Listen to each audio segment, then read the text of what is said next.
Hello.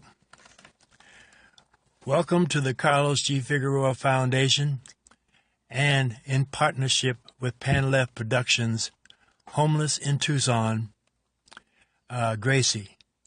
This is going to be a recap of the videos that we have done prior to this one.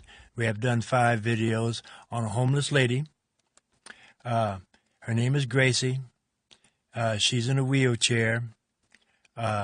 She is homeless, and she lives in a camp. She doesn't live in a retreat or a shelter.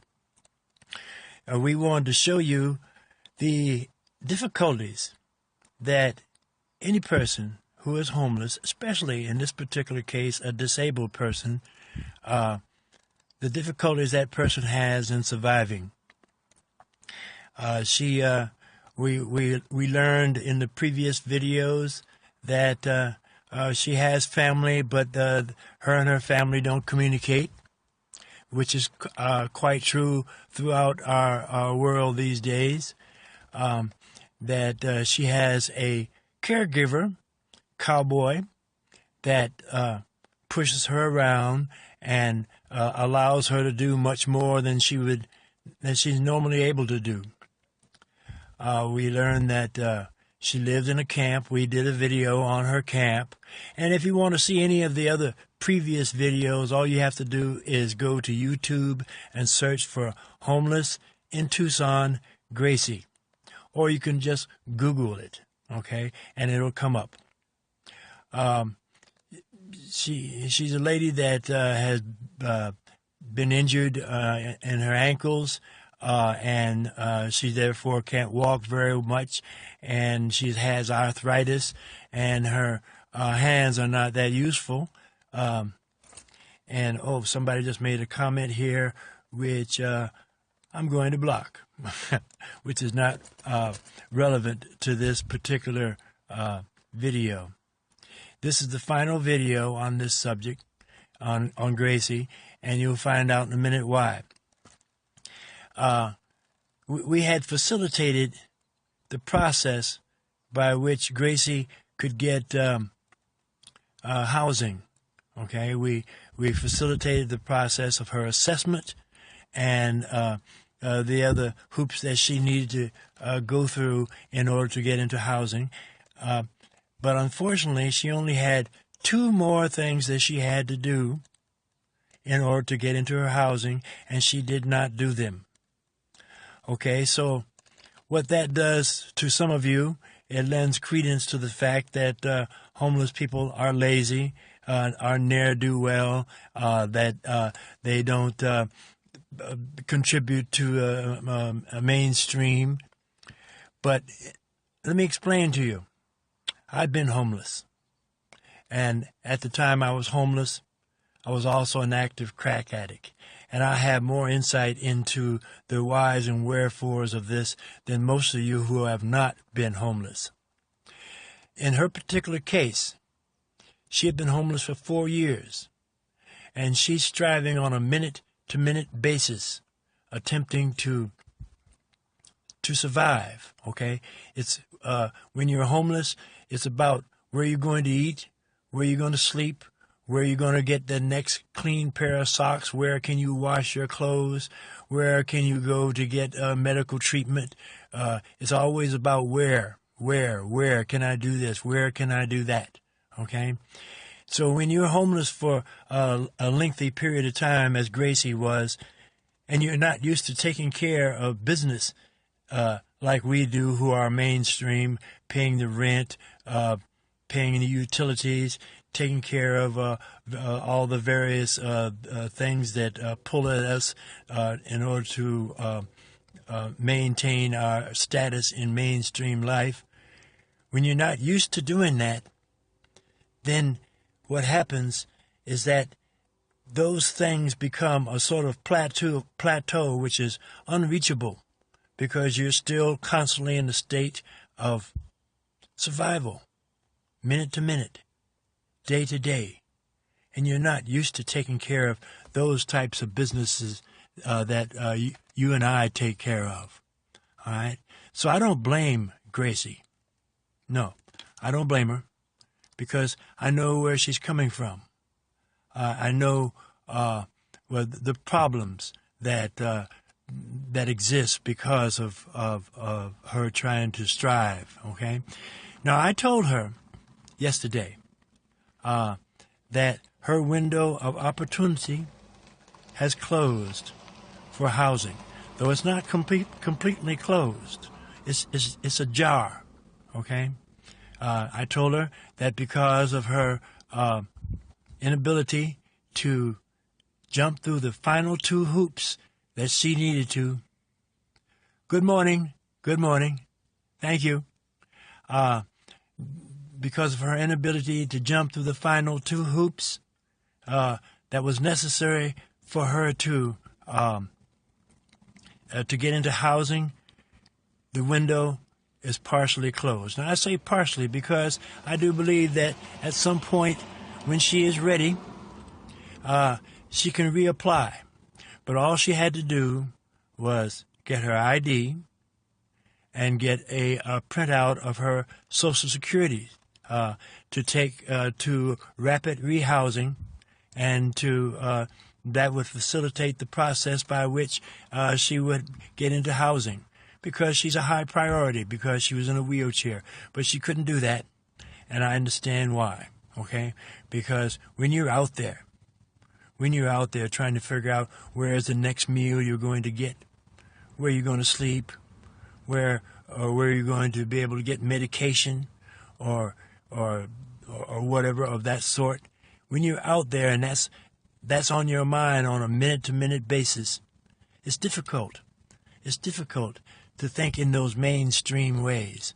Quite often what happens is that people who are out in the street, living in the street for long periods of time, for years, they see us, mainstream, but they don't see us, our lifestyle as being attainable.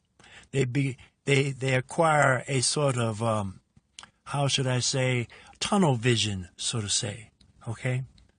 Our lifestyle does not seem to be attainable to them because they don't see it as something that they can acquire, okay?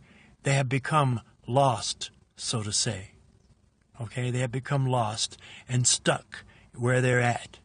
So quite often that happens. So when homeless people don't avail themselves of opportunities to better themselves, that is what is happening, okay?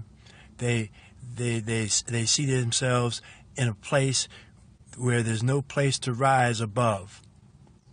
And I want you to understand that, okay? Because, many people, they look upon homeless people as being lazy, shiftless, all alcoholics, all drunks, all ne'er-do-wells. And that is not the case, okay? There are many. There is people out there who are like that. But the vast majority of homeless people that exist want to get back into the mainstream, okay? They were, at some point in time in their past, your neighbors. You came in contact with them in the grocery store, in the bank, walking down the street, okay? And due to unfortunate circumstances, they became homeless. And just as I said, if you're homeless for a long period of time, you lose your way up, okay? You see no way that you can rise up, even if you're given the opportunity. Even if you are given the opportunity to do so, it seems to them that it is something that is totally unreachable.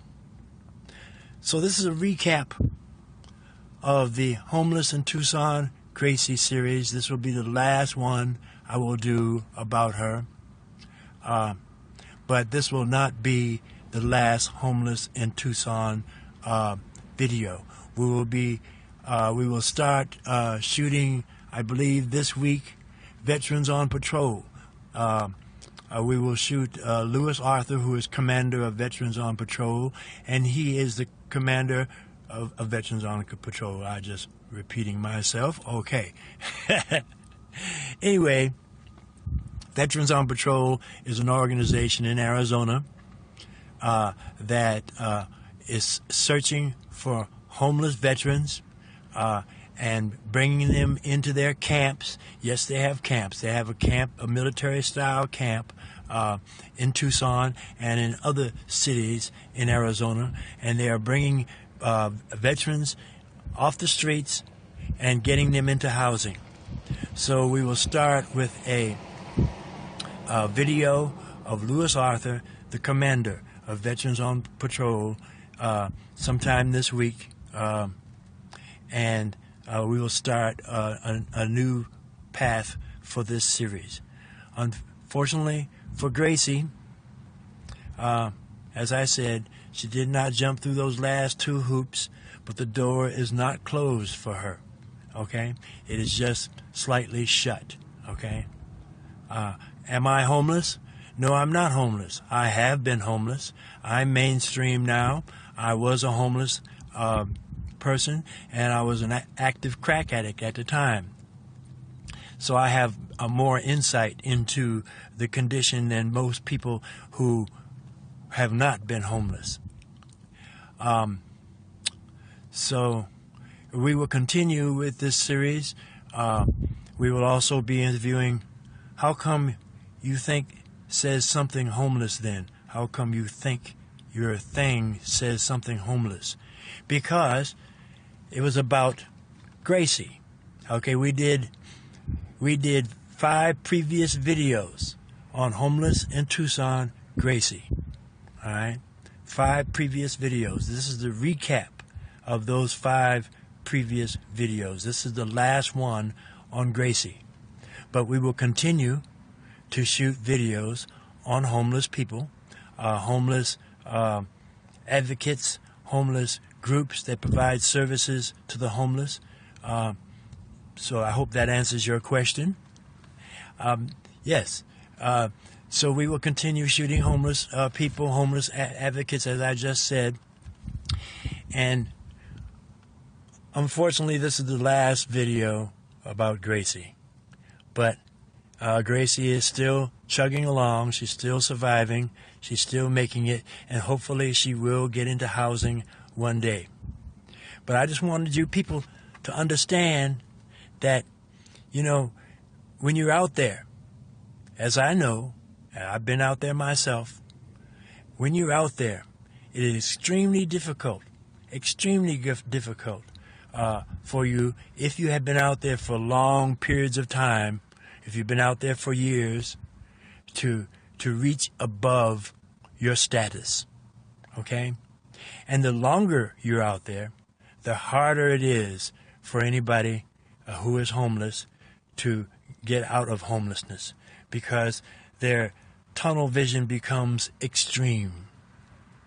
So I want to thank you for watching this short video as we recap the Homeless in Tucson, Gracie video series.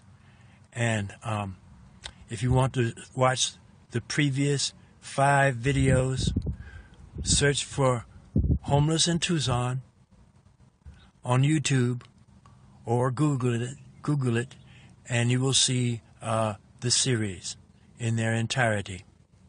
I'm Ron Austin.